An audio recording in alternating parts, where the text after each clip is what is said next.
Hi friends, അസ്സലാമു അലൈക്കും. എല്ലാവർക്കും ഐഷ സ്ട്രീം വേൾഡിൻ്റെ പുതിയൊരു വീഡിയോയിലേക്ക് സ്വാഗതം. ഇന്ന് നമ്മൾ സദ്യ സ്പെഷ്യലായിട്ടുള്ള പുളിയിഞ്ചി, അതായത് ഇഞ്ചിപ്പുളിയാണ് തയ്യാറാക്കുന്നത്. നല്ല എരിവും പുളിയും മധുരവും ഒക്കെ ചേർത്തിട്ടുള്ള പുളിയിഞ്ചി കഴിക്കാൻ ഇഷ്ടമില്ലാത്തവരാരല്ലേ ഉള്ളത്. സദ്യയിൽ ഒഴിച്ചുകൂടാൻ പറ്റാത്ത ഒരു വിഭവം കൂടിയാണിത്.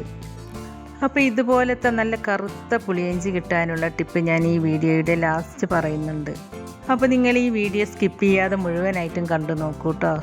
പുളിയിഞ്ചി ഉണ്ടാക്കാനായിട്ട് ഞാനിവിടെ 250 ഗ്രാം ഇഞ്ചി തൊലിയൊക്കെ കളഞ്ഞിട്ട് എടുത്ത് വെച്ചിട്ടുണ്ട്.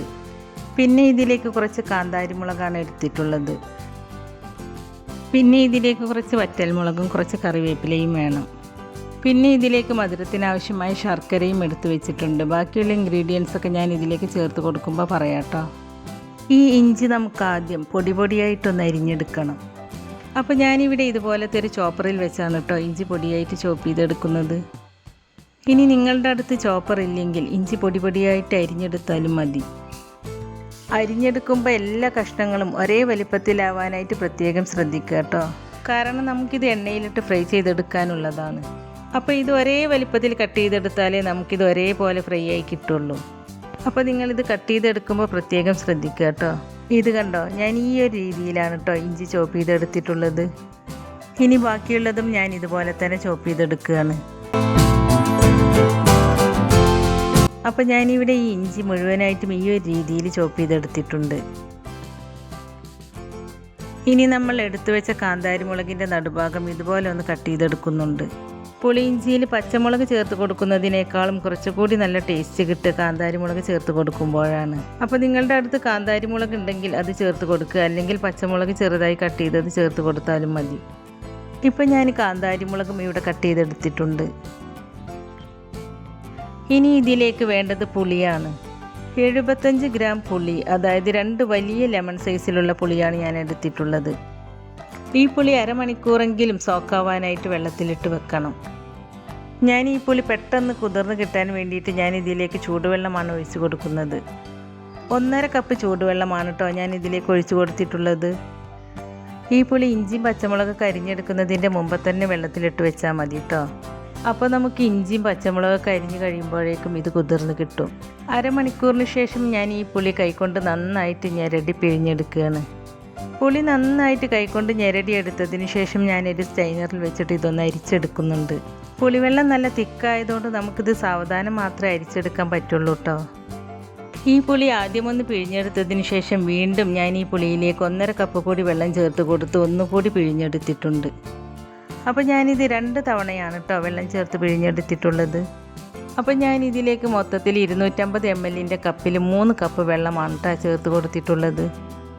ഇതിലും കൂടുതൽ വെള്ളം ചേർത്ത് കൊടുക്കരുത് കേട്ടോ. ഇതിലും കൂടുതൽ വെള്ളം ചേർത്ത് കൊടുത്താൽ അപ്പോൾ നമുക്കിത് വറ്റി കിട്ടാനായിട്ട് ഒരുപാട് നേരം അടുപ്പത്ത് വെച്ച് തിളപ്പിക്കേണ്ടി വരും.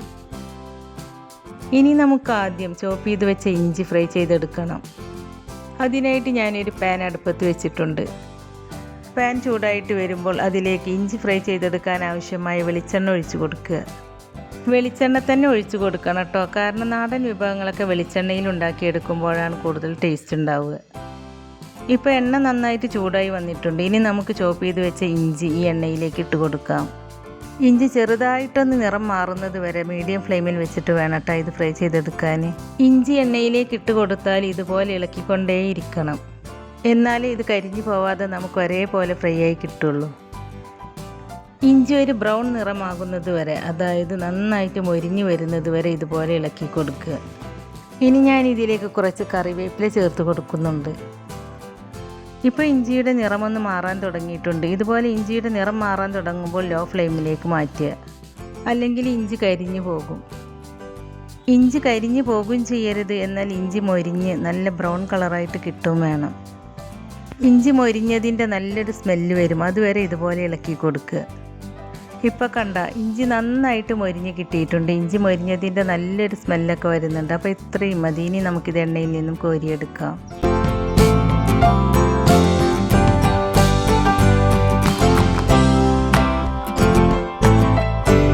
ഇഞ്ചി എണ്ണയിൽ നിന്നും കോരിയെടുത്തതിന് ശേഷം ഇതുപോലെ ഒന്ന് പരത്തിയിടണം. കുറച്ച് കഴിയുമ്പോൾ ഈ ഇഞ്ചിയുടെ ചൂടൊക്കെ ഒന്ന് ആറും. അപ്പോൾ നമുക്കിതൊന്ന് കൈകൊണ്ട് തരിയായിട്ടൊന്ന് പൊടിച്ചെടുക്കണം. ഞാൻ ഈ ഇഞ്ചി മൂപ്പിച്ചെടുത്ത എണ്ണയിൽ തന്നെയാണ് കേട്ടോ പുളിയിഞ്ചി ഉണ്ടാക്കുന്നത്. പുളിയിഞ്ചി ഉണ്ടാക്കാനായിട്ട് നമുക്ക് ഇത്രയും എണ്ണയുടെ ആവശ്യം വരുന്നില്ല. അപ്പോൾ ഞാൻ ഇതിൽ നിന്ന് കുറച്ച് എണ്ണ ഒരു പാത്രത്തിലേക്ക് എടുത്ത് മാറ്റുകയാണ്. എന്നിട്ട് ബാക്കിയുള്ള എണ്ണയിലേക്ക് ഒരു ടീസ്പൂൺ കടുക് ചേർത്ത് കൊടുക്കുക. കടുക് പൊട്ടി വരുമ്പോൾ അതിലേക്ക് ഒരു 1/4 ടീസ്പൂൺ ഉലുവ ചേർത്ത് കൊടുക്കുന്നുണ്ട്. ഉലുവ പൊട്ടിക്കഴിഞ്ഞാൽ പിന്നെ അതിലേക്ക് ഒരു 3-4 വറ്റൽമുളക് കട്ട് ചെയ്തത് ചേർത്ത് കൊടുക്കുക.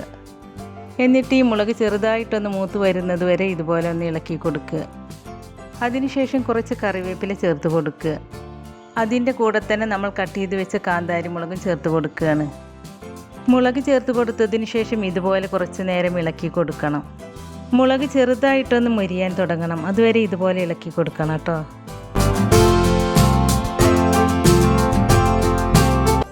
കണ്ടോ, ഇപ്പോൾ മുളകിൻ്റെ നിറമൊക്കെ ഒന്ന് മാറിയിട്ട് ചെറുതായിട്ടൊന്ന് മൊരിഞ്ഞ് വന്നിട്ടുണ്ട്. അപ്പോൾ ഇത്രയും മതി. ഇനി ഇതിലേക്ക് വേണ്ട പൊടികൾ ചേർത്ത് കൊടുക്കാം. ഞാൻ ആദ്യം ഇതിലേക്ക് കുറച്ച് പുളിവെള്ളമാണ് ചേർത്ത് കൊടുക്കുന്നത്. പുളിവെള്ളം ചേർത്ത് കൊടുക്കുമ്പോൾ ഫ്ലെയിം കുറച്ച് വെക്കണം കേട്ടോ. ഇങ്ങനെ ആദ്യം പുളിവെള്ളം ചേർത്ത് കൊടുക്കുന്നത് എന്തിനാണെന്ന് വെച്ചാൽ പൊടികൾ ചേർത്ത് കൊടുക്കുമ്പോൾ കരിഞ്ഞു പോകാതിരിക്കാനാണ് കേട്ടോ.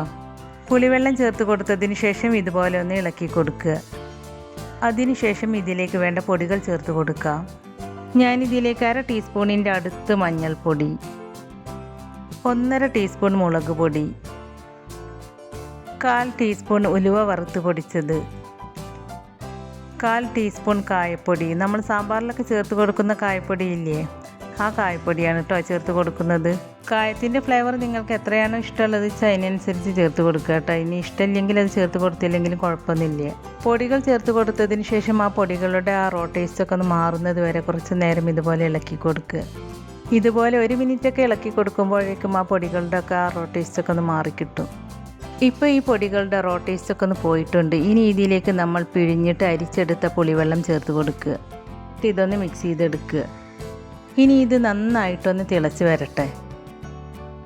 ഇപ്പോൾ ഈ പുളി നന്നായിട്ടൊന്ന് തിളച്ച് വന്നിട്ടുണ്ട്. ഇനി ഇതിലേക്ക് ആവശ്യമായ ഉപ്പ് ചേർത്ത് കൊടുക്കുക. അതിനുശേഷം ഇതിലേക്ക് മധുരത്തിന് ആവശ്യമായ ശർക്കര ചേർത്ത് കൊടുക്കുകയാണ്. ഞാൻ ആദ്യം ഇതുപോലത്തെ 5 അച്ച് ശർക്കരയാണ് കേട്ടോ ചേർത്ത് കൊടുക്കുന്നത്. ഇനി മധുരം നോക്കിയിട്ട് വേണമെങ്കിൽ ചേർത്ത് കൊടുക്കാവുന്നതാണ്. കാരണം ഇതിലെ പുളിയും ഇഞ്ചിയുടെ കാരവും പിന്നെ ശർക്കരയുടെ മധുരവും ഒക്കെ കൂടി ബാലൻസ് ചെയ്തിട്ട് വേണം നിൽക്കാൻ.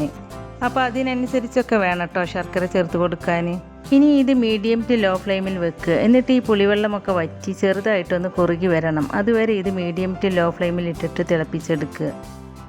ശർക്കരയിൽ മണ്ണും പൊടിയൊക്കെ ഉണ്ടാകും. അപ്പോൾ അങ്ങനെയുള്ള ശർക്കര ഉരുക്കി ശർക്കരപ്പാനിയാക്കി ഒരു സ്റ്റൈനറിൽ വെച്ച് അരിച്ചതിന് ശേഷം മാത്രം വേണം കേട്ടോ ഇതിലേക്ക് ചേർത്ത് കൊടുക്കാൻ. ഞാനെടുത്ത ശർക്കരയിൽ നിന്നും കുറച്ചെടുത്ത് ഞാൻ ഇതിനു മുമ്പ് ശർക്കരപ്പാനിയാക്കി നോക്കിയതാണ്. അപ്പോൾ ഇതിൽ മണ്ണും പൊടിയൊന്നും ഉണ്ടായിരുന്നില്ല. അതുകൊണ്ടാണ് കേട്ടോ ഞാൻ ഇതിലേക്ക് ശർക്കര നേരിട്ട് ചേർത്ത് കൊടുത്തത്. അപ്പോൾ നിങ്ങൾ മണ്ണും പൊടിയൊന്നും ഇല്ലാത്ത ശർക്കരയാണോ എന്ന് നോക്കിയിട്ട് ഇതിലേക്ക് ചേർത്ത് കൊടുക്കുക കേട്ടോ. ഇനി നിങ്ങൾ ശർക്കരപ്പാനിയാണ് ചേർത്ത് കൊടുക്കുന്നതെങ്കിൽ പുളി പിഴിഞ്ഞെടുക്കുമ്പോൾ ഇത്രയും വെള്ളത്തിൽ പിഴിഞ്ഞെടുക്കരുത് കേട്ടോ. അപ്പോൾ നിങ്ങൾ ശർക്കരപ്പാനിയുടെ അളവ് നോക്കിയിട്ട് പുളിയിൽ വെള്ളം ഒഴിച്ചിട്ട് പിഴിഞ്ഞെടുക്കുക കേട്ടോ. അല്ലെങ്കിൽ നമുക്ക് ഈ പുളിവെള്ളം കുറുകി കിട്ടാൻ ഒരുപാട് നേരം അടുപ്പത്ത് വെച്ച് തിളപ്പിക്കേണ്ടി വരും. ഇപ്പോൾ ഈ പുളിവെള്ളം ചെറുതായിട്ടൊന്ന് വറ്റിയിട്ട് കുറുകി വന്നിട്ടുണ്ട്. ഈ സമയത്ത് നമ്മൾ ഫ്രൈ ചെയ്ത് വെച്ച ഇഞ്ചിയും കറിവേപ്പിലയും ഇതുപോലെ കൈകൊണ്ട് ചെറുതായിട്ടൊന്ന് പൊടിച്ചെടുക്കുക. ഒരുപാട് അങ്ങോട്ട് പൊടിച്ചെടുക്കരുത് കേട്ടോ. ചെറിയ തരിതരിയായിട്ട് പൊടിച്ചെടുക്കുക. അതിനുശേഷം ഈ പുളിയിലേക്ക് ചേർത്ത് കൊടുക്കുക. എന്നിട്ട് ഈ പുളിവെള്ളം കുറച്ച് തിക്കായി വരുന്നത് വരെ തിളപ്പിച്ചെടുക്കുക. ഇഞ്ചി ചേർത്ത് കുറച്ച് കഴിഞ്ഞാൽ തന്നെ പുളിവെള്ളം പെട്ടെന്ന് കുറുകി കിട്ടും. ഇഞ്ചി ചേർത്തതിന് ശേഷം ഞാനിതിൽ മധുരം നോക്കിയിരുന്നു. അപ്പോൾ എനിക്കിതിൽ കുറച്ച് മധുരത്തിൻ്റെ കുറവുള്ളതായി തോന്നി. അപ്പോൾ ഞാനിതിലേക്ക് 1 അച്ച് ശർക്കര കൂടി ചേർത്ത് കൊടുത്തിട്ടുണ്ട് കേട്ടോ. അപ്പോൾ ഞാനിതിൽ മൊത്തത്തിൽ 6 അച്ച് ശർക്കരയാണ് കേട്ടോ ചേർത്ത് കൊടുത്തിട്ടുള്ളത്. അപ്പോൾ നിങ്ങളും നിങ്ങളുടെ മധുരമൊക്കെ നോക്കിയിട്ട് നിങ്ങളുടെ മധുരത്തിനനുസരിച്ച് ശർക്കര ചേർത്ത് കൊടുക്കുക കേട്ടോ. ഇപ്പോൾ ഈ പുളിയൊക്കെ നന്നായിട്ട് കുറുകി ഇതിലെ എണ്ണയൊക്കെ നന്നായിട്ട് തെളിഞ്ഞു വന്നിട്ടുണ്ട്. അപ്പോൾ ഇത് ഇത്രയും കുറുകി കിട്ടിയാൽ മതി. ഇനി നമുക്ക് ഫ്ലെയിം ഓഫ് ചെയ്യാം. കണ്ടോ, ഇപ്പം തന്നെ ഇത് ഈ ഒരു പരുവത്തിലാണ്. ഇനി ഇത് കുറച്ച് സമയം കൂടി ഇരുന്നാൽ കുറച്ചുകൂടി തിക്കായി കിട്ടും. പുളിയിഞ്ചി ഇരിക്കും തോറുമാണ് ടേസ്റ്റ് ഉണ്ടാവുക. അപ്പോൾ നിങ്ങൾ ഇതുപോലെ പുളിയിഞ്ചിയൊക്കെ സദ്യക്കൊക്കെ ഉണ്ടാക്കുകയാണെങ്കിൽ 2-3 ദിവസം മുന്നേ ഉണ്ടാക്കി വെക്കുകയാണെങ്കിൽ നല്ല ടേസ്റ്റ് ആയിരിക്കും. ഈ പുളിയിഞ്ചി ഒരാഴ്ചയൊക്കെ പുറത്ത് വെച്ചാലും പെട്ടെന്നൊന്നും കേടാവുന്നില്ല കേട്ടോ. അപ്പോൾ വളരെ ടേസ്റ്റി ആയിട്ടുള്ള സദ്യ സ്പെഷ്യൽ പുളിയിഞ്ചി ഇവിടെ റെഡിയായി കിട്ടിയിട്ടുണ്ട്. ഒരു 3-4 മണിക്കൂറിന് ശേഷം ഇപ്പോൾ കണ്ടോ, ഈ പുളിയിഞ്ചി നല്ല കറുപ്പ് കളറിൽ നല്ല തിക്കായിട്ട് വന്നിട്ടുണ്ട്. ഇതുപോലെ നിങ്ങൾക്ക് ബ്ലാക്ക് കളറിൽ പുളിയിഞ്ചി കിട്ടണം എന്നുണ്ടെങ്കിൽ പുതിയ പുളി എടുക്കാതെ 1 വർഷത്തിൽ കൂടുതൽ പഴക്കമുള്ള പുളി എടുക്കണം കേട്ടോ. ഞാനെടുത്ത ഈ പുളിക്ക് 2 വർഷത്തെ പഴക്കമുണ്ട്. ഈ പുളി ഉണ്ടല്ലോ, എൻ്റെ ഉമ്മ പുളിയിഞ്ചി ഉണ്ടാക്കാനായിട്ട് എടുത്തു വെക്കുന്നതാണ്. അപ്പോൾ നിങ്ങളും ഇതുപോലത്തെ പുളി എടുക്കുകയാണെങ്കിൽ നിങ്ങൾക്കും ഇതുപോലത്തെ കറുത്ത പുളിയിഞ്ചി ഉണ്ടാക്കാനായിട്ട് പറ്റും. കണ്ടോ, ഇത് കാണാൻ തന്നെ എന്ത് ഭംഗിയാലേ, കഴിക്കാൻ അതിലേറെ ടേസ്റ്റാണ് കേട്ടോ. ഈ പുളിയിഞ്ചി എത്ര കഴിച്ചാലും കൊതി തീരൂല, അത്രക്ക് ടേസ്റ്റാണ് ഇതിന്. അപ്പോൾ നിങ്ങളും ഈ ഓണത്തിന് ഇതുപോലെ പുളിയിഞ്ചി ഉണ്ടാക്കി നോക്കൂ കേട്ടോ. എന്നിട്ട് അതിൻ്റെ അഭിപ്രായം നമ്മുടെ കമൻറ്റ് ബോക്സിൽ എഴുതി അറിയിക്കാനും മറക്കരുത്. അപ്പോൾ നമ്മുടെ ഇന്നത്തെ റെസിപ്പി നിങ്ങൾക്ക് ഇഷ്ടമായിട്ടുണ്ടാവുമെന്ന് വിചാരിക്കുന്നു. ഇഷ്ടമായിട്ടുണ്ടെങ്കിൽ ലൈക്ക് ചെയ്യാനും നിങ്ങളുടെ ഫ്രണ്ട്സിനും ഫാമിലിയിലേക്കൊക്കെ ഒന്ന് ഷെയർ ചെയ്ത് കൊടുക്കാനും, അതുപോലെ ചാനൽ സബ്സ്ക്രൈബ് ചെയ്യാതെ ആരെങ്കിലും കാണുന്നവരുണ്ടെങ്കിൽ ഒന്ന് സബ്സ്ക്രൈബ് ചെയ്ത് സപ്പോർട്ട് ചെയ്യുകയും ചെയ്യണേ. സബ്സ്ക്രൈബ് ചെയ്യുമ്പോൾ കൂടെ കാണുന്ന നോട്ടിഫിക്കേഷൻ ബെല്ല് കൂടി ഓണാക്കി വെക്കുകയാണെങ്കിൽ ഞാൻ പുതിയ റെസിപ്പീസ് അപ്ലോഡ് ചെയ്യുമ്പോൾ അതിൻ്റെ നോട്ടിഫിക്കേഷൻ നിങ്ങൾക്ക് കിട്ടുന്നതാണ്. അപ്പോൾ ഇൻഷാ അല്ലാഹ് പുതിയ റെസിപ്പീസുമായി ഞാൻ വീണ്ടും വരാം. Thank you.